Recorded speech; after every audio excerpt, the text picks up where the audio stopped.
మాత్రే నమః. నేను మీ చెల్లా జ్యోతిర్మయి. ఓం వైబ్స్కు స్వాగతం. ఈ వీడియోలో చార్ధామ్ యాత్రలో 3వ పుణ్యస్థలం పడమర ఉన్న ద్వారకా నగరం గురించి తెలిపే ప్రయత్నం చేస్తాను. ఈ నగరం గుజరాత్ రాష్ట్రంలో అరేబియా సముద్రం వద్ద గోమతీ నది కలిసే చోట ఈ నగరం ఉంది. వేదవ్యాసుడు రాసిన మహాభారత కావ్యంలో ద్వారకా నగరాన్ని ద్వారావతిగా పేర్కొన్నారు. ద్వారకా అనగా అనేక ద్వారాలు కలది అని అర్థం. ద్వారకాలోని ముఖ్య దేవాలయం ద్వారకాధీష్ ఆలయం. ఇందులో శ్రీకృష్ణుడు ద్వారకాధీష్గా కొలవబడుతున్నారు. అనగా ద్వారకకు శ్రీకృష్ణుడు అధిపతి అనే అర్థం వస్తుంది. దీనికి సంబంధించిన పురాణ గాథను తెలిపే ప్రయత్నం చేస్తాను. దశావతారాలలో 8వ అవతారంగా ద్వాపర యుగంలో ఉన్న శ్రీకృష్ణుని జననం మధురలో, బాల్యం గోకులంలో, ఆటపాటలు బృందావనంలో జరిగింది. మధురలో కంసుడి ఆగడాలు చూడలేక శ్రీకృష్ణుడు ఒకరోజు కంసుణ్ణి సంహరించాడు. దీంతో కంసుడి మామగారైన జరాసంధుడు మధురపై అనేకసార్లు దండయాత్రలు చేశాడు. దీంతో శ్రీకృష్ణుడు యాదవుల్ని కాపాడదలచి సముద్ర గర్భంలోని దీవుల సమూహాలన్నీ కలిపి అద్భుతమైన ద్వారకా నగరాన్ని దేవశిల్పి అయిన విశ్వకర్మ చేత నిర్మించారు. గోమతీ నది తీరంలో ప్రణాళికాబద్ధంగా నగరాన్ని నిర్మించారు. నిర్వహణ సౌలభ్యం కోసం నగరాన్ని 6 విభాగాలుగా చేశారు. నివాస ప్రదేశాలు, వ్యాపార ప్రదేశాలు, సంతలు, రాజభవనాలు, వాణిజ్య కూడళ్లు, వెడల్పైన రాజమార్గాలతో ద్వారకా నగరం నిర్మితమైంది. ద్వారకా నిర్మాణం తరువాత మధురలో ఉన్న యాదవులను ఇక్కడికి తరలించాడు. కాలక్రమేణా సముద్ర వ్యాపారంలో ద్వారకా నగరం ప్రసిద్ధికెక్కింది. కురుక్షేత్ర యుద్ధం జరిగిన 35 సంవత్సరాల తరువాత ద్వారకా నగరం ఋషుల శాపంతో, రాక్షసుల ఆక్రమణలతో, గాంధారి శాపంతో ఈ నగరం సముద్ర గర్భంలో కలిసిపోయిందని మన పురాణాలు చెబుతున్నాయి. ఈ ఘట్టం మనకు వ్యాస భగవానుడు రచించిన మహాభారతంలోని 11వ పర్యాయము స్త్రీ పర్వంలో వివరంగా చెప్పబడి ఉంది. అది ఇప్పుడు క్లుప్తంగా చెబుతాను.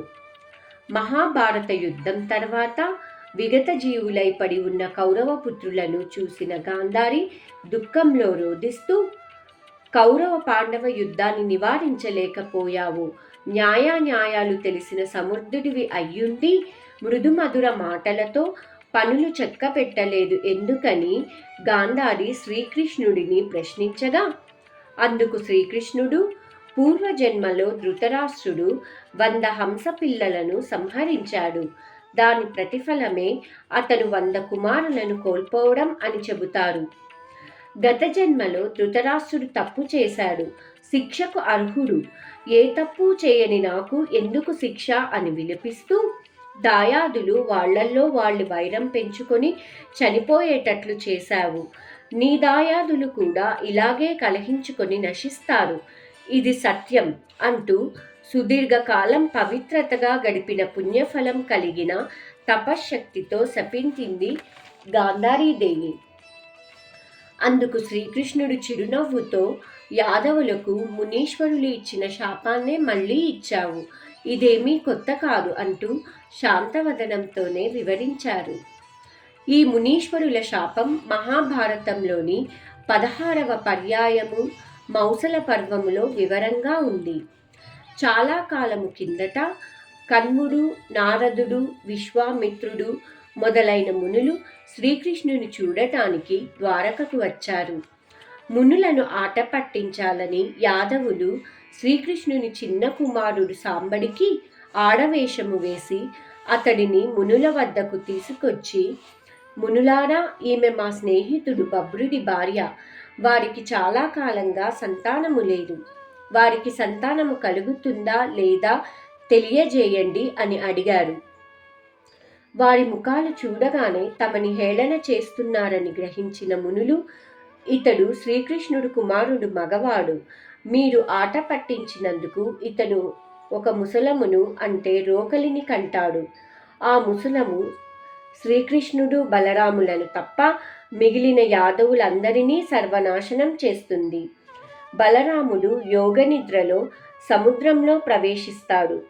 శ్రీకృష్ణుడు నేల మీద పడుకొని ఉండగా జరా అను రాక్షసి శ్రీకృష్ణుడిని చంపుతుంది. మీ కపట నాటకమునకు ఇది తగిన శిక్ష అని శపించి ఋషులు శ్రీకృష్ణుడిని కలవకుండా వెళ్ళిపోతారు. మునుల శాపం ఫలించి సాంబడు ఒక ముసలమును ప్రసవించాడు. అది చూసిన యాదవులు ఆశ్చర్యముతో ఏమి చేయాలో తెలియక ముసలమును చూర్ణము చేసి సముద్రములో కలుపుతారు.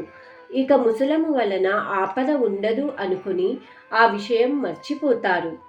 కానీ ఆ ముసలము కాలంతో పాటు తుంగ మొక్కలుగా మొలుస్తుంది.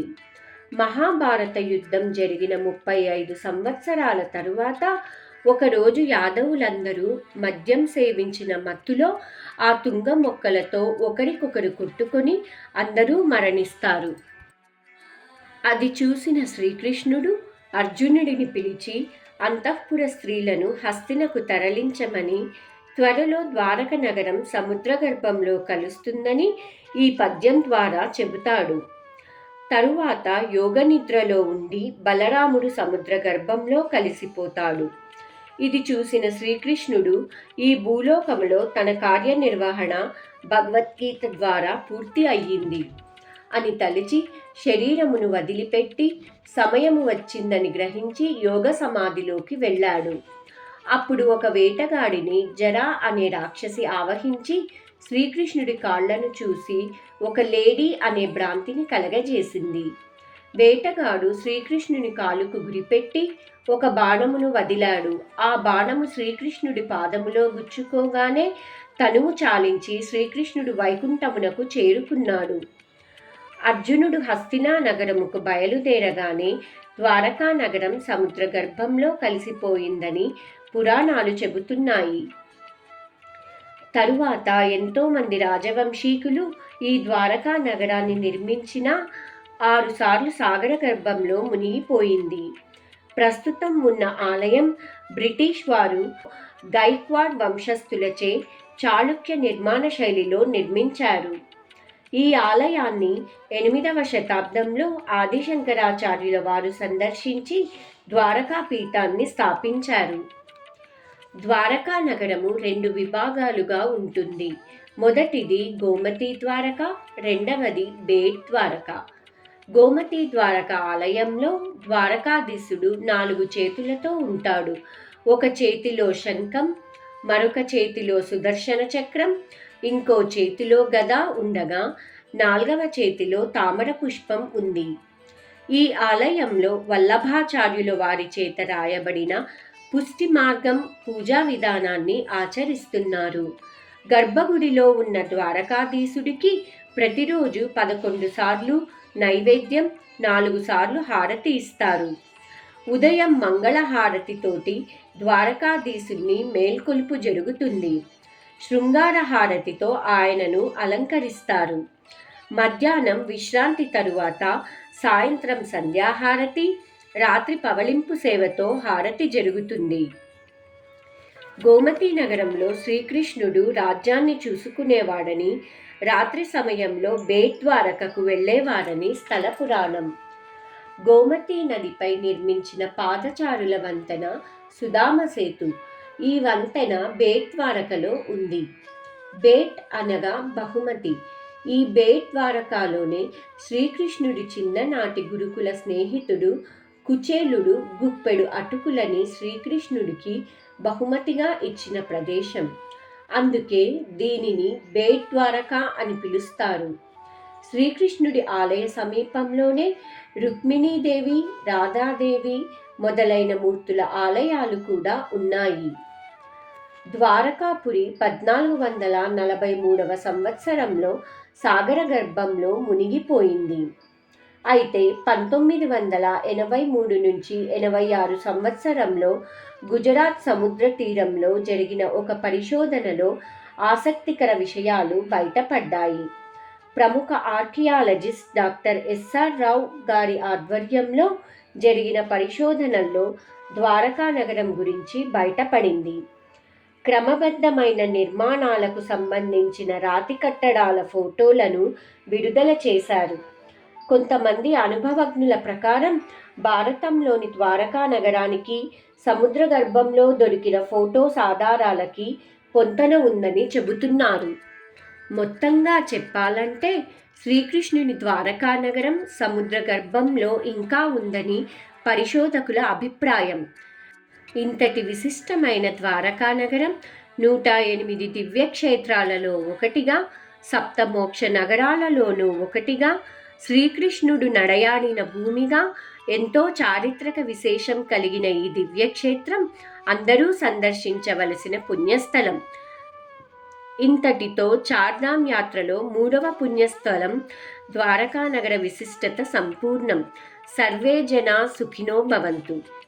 ఈ వీడియోను లైక్ చేయండి, షేర్ చేయండి, కామెంట్ చేయండి, సబ్స్క్రైబ్ చేయండి. మరొక వీడియోలో చార్ధామ్ యాత్రలో 4వ పుణ్యస్థలం బద్రీనాథ్ గురించి తెలిపే ప్రయత్నం చేస్తాను. అందరికీ శుభం జరగాలని కోరుకుంటూ మీ చెల్లా జ్యోతిర్మయి.